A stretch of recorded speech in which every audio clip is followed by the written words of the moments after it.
안녕하세요, 네, 부사장님. 안녕하세요. 아니, 오늘은 또 어떤 이야기를 들려주시려고 이렇게 전구를 가지고 오셨어요? 네, 자, 이 전구 네. 너무 우리 일상생활에 많이 쓰이고 있잖아요. 그쵸. 이 전구 만든 회사 어딘지 한번 보시겠어요? 아, 이 마크는 네네. 제가 알아요. GE. 그렇죠. 예, 아주 유명한 회사죠. 네. 물론 지금은 이제 그 다우 30 지수에서 빠진 상태이긴 아. 한데 뭐 100년 넘게 정말 세계적인 회사죠. 그런데 그쵸. 네. 이 GE 회사를 네. 처음 만든 사람이 아주 유명하고 우리가 잘 알고 있는 사람이에요. 누구죠? 누굴까요? 힌트는 1879년. 네, 이분이 이 백열 전구를 발명한 분이 G를 만든 거예요. 아, 그러면 네. 알죠. 네네. 에디슨. 그렇죠. 네. 토마스 에디슨이죠. 그런데 우리는 지금 이 G는 따로 알고 있고 네. 에디슨은 또 따로 알고 있잖아요. 그쵸? 그래서 에디슨하고 G가 이렇게 밀접한 관계였던 것이 우리 기억에는 사실은 거의 없습니다. 그러니까 완전 별도로 알고 있었거든요. 그 사연이 있습니다. 아. 예, 그래서 제가 지금부터 그 사연을 좀 말씀드릴게요. 아까 말씀드린 것처럼 이 에디슨은 백열 전구를 처음 발명을 하고 이 전기에 대해서 엄청 관심이 많았거든요. 네네네. 그런데 이 전기는 이 백열 전구 같은 것만 만든다고 쓸 수 있는 게 아니죠. 왜냐하면 발전소도 있어야 그쵸, 되고요. 그쵸. 거기서 전기를 이렇게 이어주는 공급해야죠. 그렇죠. 공급하는 라인도 있어야 되고요. 상당히 많은 일종의 인프라가 필요한 맞아요. 비즈니스가 바로 이 전기 비즈니스입니다. 그런데 아마 에디슨은 네. 굉장히 천재고 이 전구를 집중적으로 발명을 하려고 노력했던 과학자면은 틀림없지만 그쵸? 분명히 사업가는 아니었던 것 같아요. 아, 왜요? 네. 그럼 뭐 좀 다른 사람들하고 같이 좀 협업을 한다든지 자금을 조달한다든지 이런 거에 좀 능숙하진 않았던 것 같아요. 안타깝네. 그래서 그를 많이 서포트해주고 지원해주고 후원해줬던 분이 있었으니 오, 누구예요? 그분의 이름이 존 페어몬트 모건이란 분이에요. 힌트. 네? 존의 J, J. 피어몬트의 P, P. 모건. JP 모건. 맞습니다. 그 유명한 그 유명하신 분이네. JP 모건이 네. 이 전기광이었다고 해요. 이제 음. 본업은 이제 은행가고요. 네. 그래서 이 에디슨의 제너럴 일렉트릭을 후원을 하는데 네. 한계가 있는 거예요. 왜냐하면 왜요? 뭐 그거 아시죠? 이 전구라든가 이런 건 에디슨이 하는 거는 직류. 직류. 그리고 그 테슬라라는 발명가가 고안해낸 전기 방식은 교류. 교류. 예. 그런데 이 직류만을 고집했던 에디슨이 네. 이 사업적으로 확장하기에는 한계가 있었던 거죠. 예.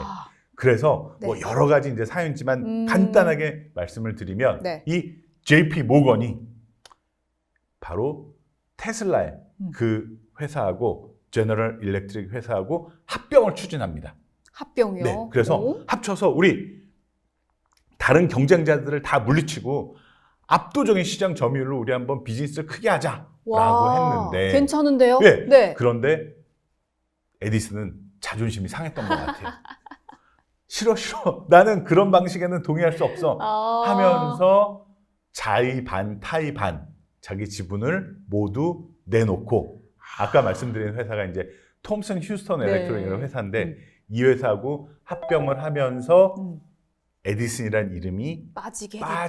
됐구나. 그래서 그 통합된 법인의 이름이 제너럴 일렉트릭이 되는 겁니다. 에디슨은 정말 고집이 좀 있으셨던 분인가 그렇죠. 보네요. 즉, 이 에디슨 제너럴 일렉트릭이라는 회사와 탐슨 휴스턴 일렉트릭의 합병을 강력하게 어레인지하고 주도했던 인물이 바로 JP 모건이고요. 모건. 여기에서 뭐 자의반 타의반 에디슨은 빠지게 됩니다. 그래서 우리 머릿속에 에디슨 따로 GE 따로 기억을 하게 된 거죠. 좀 안타까운 상황인 것 네. 같아요. 하지만 우리는 여기서 이런 걸 좀 알 수 있을 것 같아요. 네. 금융이 어떤 자원 배분이라든지 어떤 산업화에 적극적인 조정자로서 나설 수 있다는 아주 대표적인 이야기 같습니다. 정말 네, 이 JP 모건도 네. 좀 사업을 굉장히 잘하는 그렇죠. 사업가적인 그러니까 생각이 오늘날의 이 G가 있기에는 사실은 네. JP 모건의 힘이 굉장히 컸었다라는 이야기를 오늘 좀 해드리고 싶습니다. 그런 뒷이야기가 숨어 있는지 몰랐어요. 네, 오늘 요거 잘 갈아 끼면서 에디슨도 생각나고 네. JP 모건도 생각나고 할 것 같습니다. 오늘 너무 즐거운 얘기 잘 들었습니다. 오늘 말씀 고맙습니다. 네, 감사합니다.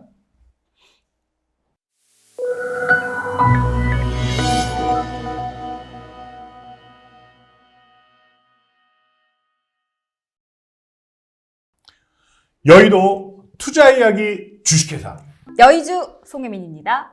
조재영입니다. 반갑습니다. 네, 혜민 씨 오늘은 네. 제가 또 질문하면서 시작해 보도록 네. 할게요. 투자에 있어서 여러 가지 원칙들이 있겠지만 제일 중요한 원칙 한 가지만 꼽으라면 뭐를 한 꼽으시겠어요? 가지. 네. 제가 투자를 배울 때 여러 가지 원칙들이 있었는데 네. 가장 많이 들었던 건 이거예요. 네. 계란을 한 바구니 담지 마라. 맞아요. 분산해라. 네. 그렇죠. 분산 투자의 원칙. 네. 저도 진짜 그렇게 생각하는데요. 어. 그래서 오늘 분산 투자의 끝판왕이라고 불리는 와. 펀드에 대해서 공부해 보려고 해요. 끝판왕이 뭐죠? 이름은 좀 생소한데요. 네. EMP 펀드라는 거예요. EMP. 뭔지 네. 좀 자세하게 알아봐야 될 것 같아요. 그래서 오늘 이 EMP 펀드에 대해서 설명해 주실 업계 최고의 미남 최고. 네, 정의석 오, 팀장님 기대가 모셨습니다. 됩니다. 어서 오세요. 네. 팀장님. 안녕하세요. 아, 진짜 잘생겼죠? 역시나 말씀대로 보는 눈이 있으시네요. 네. 팀장님 일단 이 EMP가 뭔지 좀 궁금하거든요. 어떤 건지 설명해 주시죠. 네, EMP는 ETF 매니지드 포트폴리오의 약자로 펀드 자산의 50% 이상을 ETF에 투자하는 펀드를 의미합니다. 그러면은 100%도 안 들어가도 되는 건가요? 맞습니다. 네. 그래서 보통은 ETF만으로 이루어진 경우가 많긴 합니다. 네. 하지만 50% 이상 ETF를 담으면 나머지 비중을 일반 주식이나 채권 등 다른 자산을 편입해도 EMP로 볼 수가 있습니다. 아, 그렇군요. 그러면 뭐 팀장님 입장에서 설명하시면 뭐 10가지, 20가지도 말씀하실 수 있겠지만 EMP 펀드가 일반 다른 펀드들보다 이게 더 좋다, 이게 장점이다라는 장점. 거 딱 3개만 꼽아주십시오. 네. 네, EMP의 장점은 일단 기본적으로 ETF를 편입하는 펀드다 보니까 ETF의 장점을 그대로 살릴 수 있다는 장점이 있는데 그렇겠네요. 네. 일단 첫 번째로는 ETF가 기본적으로 분산 투자를 지향하는 투자 자산이기 때문에 ETF들을 모아놓은 EMP 펀드는 초분산의 형태를 띠게 됩니다. 저희 잘 알아요. 초분산? ETF. 네. ETF 하나는 최소한 몇 종목 이상으로 구성되어 있죠? 최소 10개. 그렇죠, 그렇죠. 네. 그런데 10개 이상 분산되어 있는 걸 또 여러 개를 했으니까 그래서 음. 초분산이라고 한다. 그 뜻이시네요. 네, 그래서 주식형 펀드가 보통 30개에서 40개 기업에 투자를 하는 반면 EMP 펀드의 경우 ETF를 통해 수백 개의 기업에 분산 투자가 가능합니다. 그렇겠네요. 10개씩 한 3, 40개면 네. 3, 400개 되니까. 오. 네. 그렇기 때문에 이에 따라서 개별 기업에서 오는 위험을 분산할 수가 있고 또 유망하다고 생각하는 국가나 산업에 집중적으로 투자를 할 수가 있습니다. 네. 그러면 두 번째 장점은요? 네, 두 번째 장점으로는 저렴한 비용으로 분산 투자가 가능하다는 점입니다. 분산 투자를 위해 펀드 안에 펀드를 담는 재간접 펀드, 영어로는 펀드 오브 펀드라고 하죠. 이런 펀드 오브 펀드에 투자를 하시는 분도 많은데 국내 주식형 펀드의 경우 이제 평균 보수가 1년에 1.4% 정도입니다. 꽤 높네요. 네. 네. 반면에 이제 주식형 ETF 같은 경우 보수가 평균 한 0.4% 수준이기 때문에 펀드로 펀드를 구성하는 펀드보다 ETF로 펀드를 구성하는 EMP 펀드가 보다 보수 측면에서 경쟁력이 있다고 말할 수 있습니다. 이 또 짠돌이 투자에 그러니까요. 유리하겠네요. 마지막 세 번째. 세 번째 궁금합니다. 네, 마지막으로는 구형 가능한 전략의 범위가 넓다는 점입니다. ETF의 종류가 다양해지고 또 스마트 베터와 같은 이런 다양한 전략을 가진 ETF가 출시됨에 따라 EMP 역시도 폭넓은 전략을 구현할 수가 있게 되었습니다. 그래서 현재 글로벌 시장에는 약 8,400여 개의 ETF가 거래되고 있고 그리고 전체 규모는 약 15조 달러에 이릅니다. 또한 주식형만이 아니라 일단 그간에 개인 투자자들이 조금 접근하기 힘들었던 이런 채권이나 원자재 관련된 ETF도 활발히 거래가 되고 있어서 ETF를 통한 자산 배분 전략 활용이 보다 용이해지고 있습니다. 지금 말씀하신 네. 거 들어보니까 그 우리나라에 있는 ETF만 하는 게 아니라 전 세계 ETF 한다 그런 말씀이군요. 맞습니다. 네. 네. 네. 또 마지막에 ETF를 통한 자산 배분 전략 활용에 용이하다라고 하셨는데 이 자산 배분 전략은 어떤 걸까요?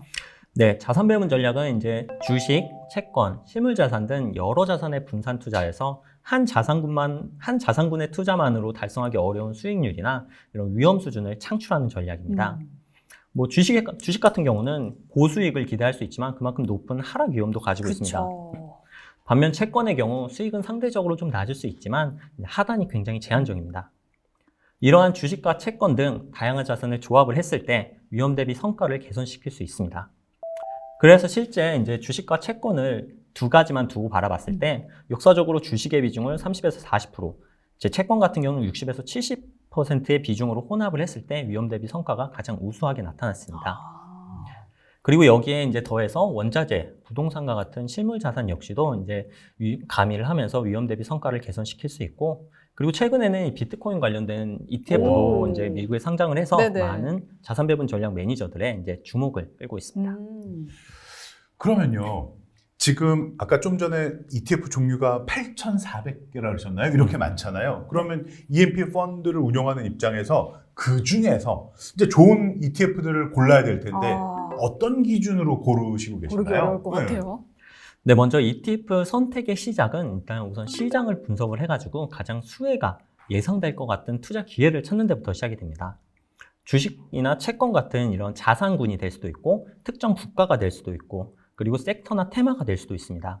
이러한 저희의 예상을 그리고 이제 수익률로 실현시켜줄 ETF를 찾기 위해서는 ETF가 추종하는 지수에 대한 철저한 분석이 필요하고 그리고 보유 종목 등에 대해서 살펴봐야 됩니다.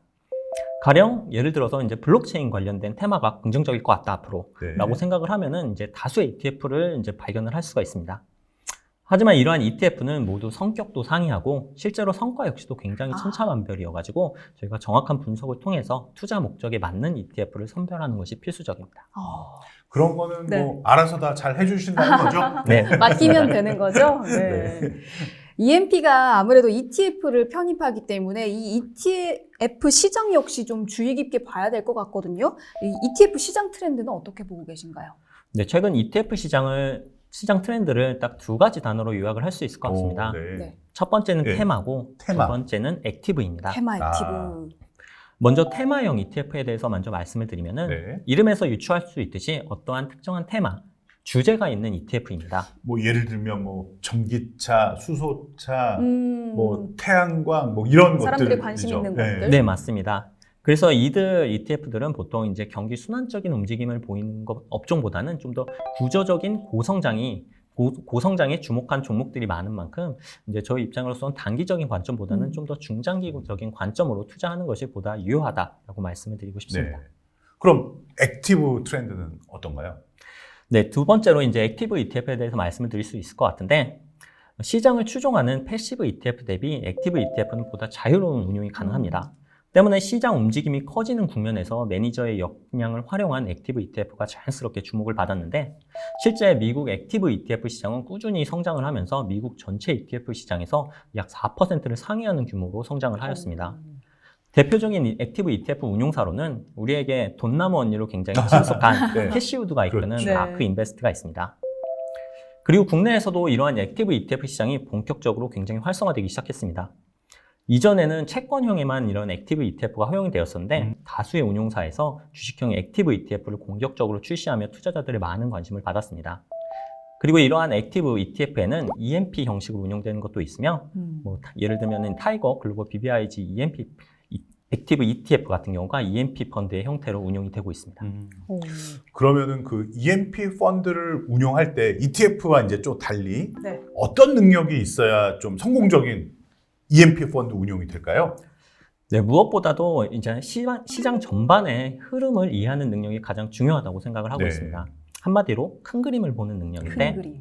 수백 개의 기업에 이제 분산 투자하는 EMP 펀드의 특성상 개별 기업의 이슈보다는 산업 혹은 국가 이슈에 대해 보다 초점을 두어야 합니다. 즉 개별 기업의 뭐 신상품이라든가 회계 장부 이러한 요소보다는 경제 전반의 뭐 물가 같은 데이터 혹은 국가의 정부 정책 등을 눈여겨보고 이를 토대로 추후 시장이 어떻게 전개될지를 예상을 할 수가 있어야 될 것 같습니다. 그래서 가령 이러한 원자재 가격 상승이 물가 상승 압력으로 각국의 금리 인상 시기를 앞당길 수 있다라고 예상을 한다면은 금리 인상의 수혜를 볼 수 있는 금융 관련된 ETF에 대해서 좀 더 관심을 가질 수 있고 반대로는 금리 인상이 조금 취약할 수 있는 채권형 ETF에 대해서는 좀 더 선호를 낮추는 방식으로 이런 운용 전략을 세울 수가 있습니다. 네. 말씀을 듣고 보니까 좀 EMP에도 매력이 느껴지거든요. 네. 이 국내 EMP 시장 현황은 어떨까요? 네, 국내 상장되는 ETF 규모 확대와 이제 해외 투자에 대한 관심이 증가함에 따라 EMP 시장 역시도 굉장히 빠르게 확대되는 추세를 보이고 있습니다. 그래서 공모펀드 기준으로 말씀을 드리면 2015년도에만 하더라도 EMP 설정액이 불과 200억 정도에 불과를 했습니다. 하지만 매년 가파르게 성장을 하면서 최근 1조 원을 상회하는 수준까지 네. 증가를 하였습니다. 네. 그래서 국내 EMP 시장이 이제 지금까지 연기금이나 이런 공제와 같은 기관을 중심으로 한 사모펀드를 중심으로 운용되었다는 점을 감안을 하면은 공모와 사모를 모두 합친 국내 EMP 시장의 규모는 수조 원에 이를 것으로 추산됩니다. 점점 이야. 성장하는 성품이네요. 예. 자, 오늘은 분산 네. 투자의 끝판왕이라고 불리는 EMP 펀드에 대해서 자세히 알아봤는데요. 네. 정말 ETF로 분산된 거를 또 한 번 분산하는 이게 정말 매력적인 것 같아요. 그러니까요. 또 계속해서 성장하고 있으니까 우리도 좀 눈여겨봐야 될 것 같습니다. 네. 자, 그럼 다음 시간에 더 좋은 아이템으로 찾아뵙도록 하겠습니다. 고맙습니다. 감사합니다.